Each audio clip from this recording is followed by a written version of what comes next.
Die Spiele-Engine Unity entlässt über 1800 Mitarbeiter, ein Viertel der Belegschaft. Microsoft volle 1900. Im Bereich Activision Blizzard, den sie gerade eigentlich erst qualvoll erworben haben.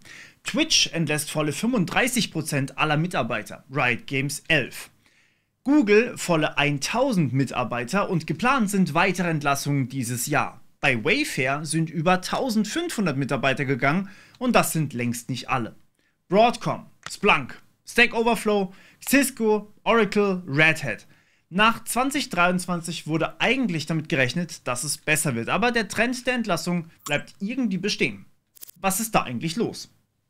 Tatsächlich ist dieses Jahr noch nicht mal das Schlimmste, nicht mal ansatzweise. Während Covid hatten Tech-Firmen einen immensen Bedarf an Entwicklern, die Digitalisierung in allen Bereichen hat einen immensen Schub bekommen. Dementsprechend stark wurden Mitarbeiter umworben und dementsprechend hoch waren die Löhne.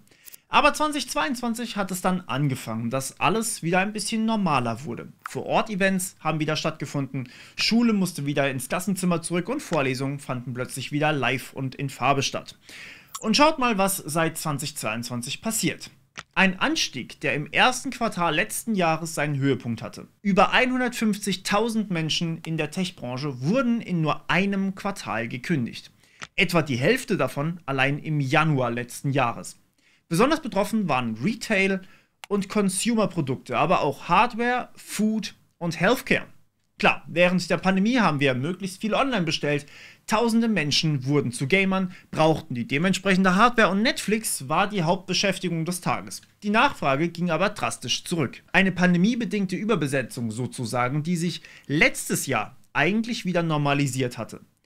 So viele neue Produkte, wie während der Pandemie entstanden sind, einen gefühlt ähnlichen Berg hat man letztes Jahr auch wieder verschwinden sehen. Aber das ist eigentlich eine andere Welle als das, was wir dieses Jahr sehen. Denn allein dieses Jahr sind schon wieder mehr Leute entlassen worden als im dritten oder vierten Quartal letztes Jahr.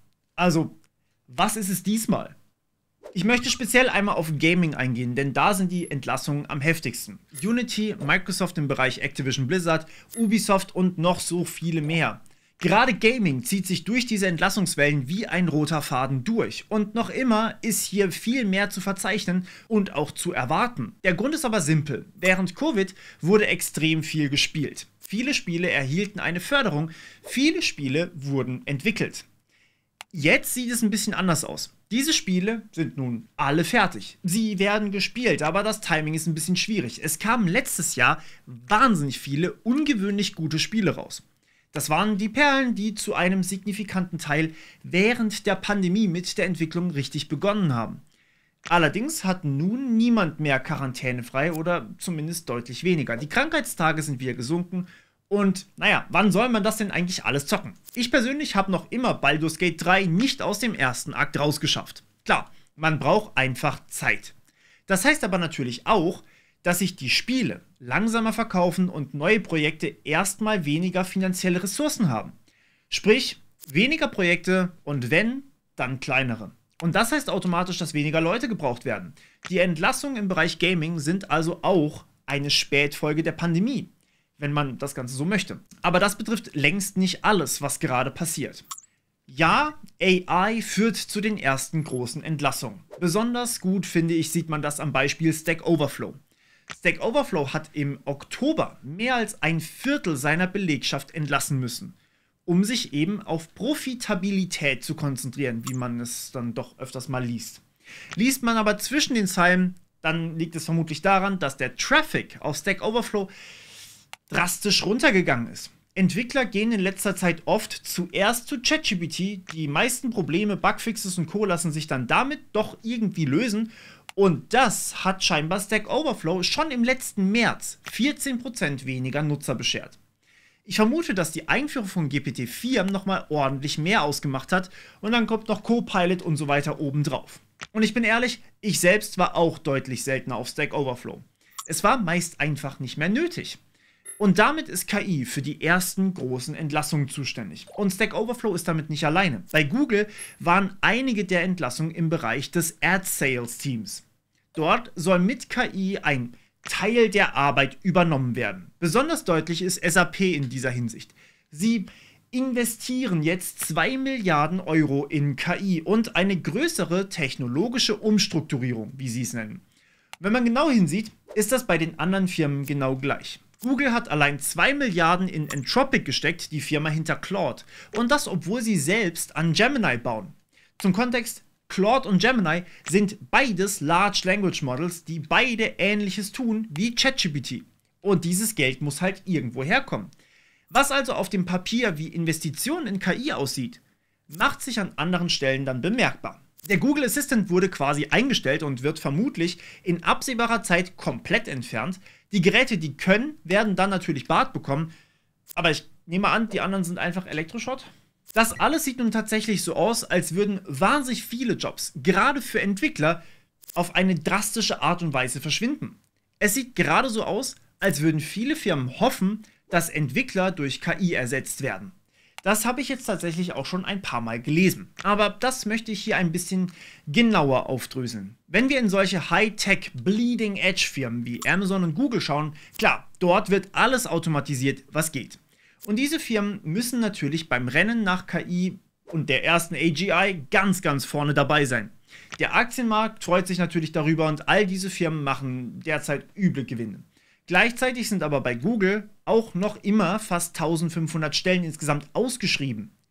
Und von denen sind über 500 im Bereich AI. Wo auch immer Menschen einigermaßen entbehrlich sind oder wo auch immer Produkte durch die Entwicklung im KI-Sektor eventuell obsolet werden könnten, da werden die Ressourcen abgezogen und die Leute werden umgeschult und an andere Projekte gepackt.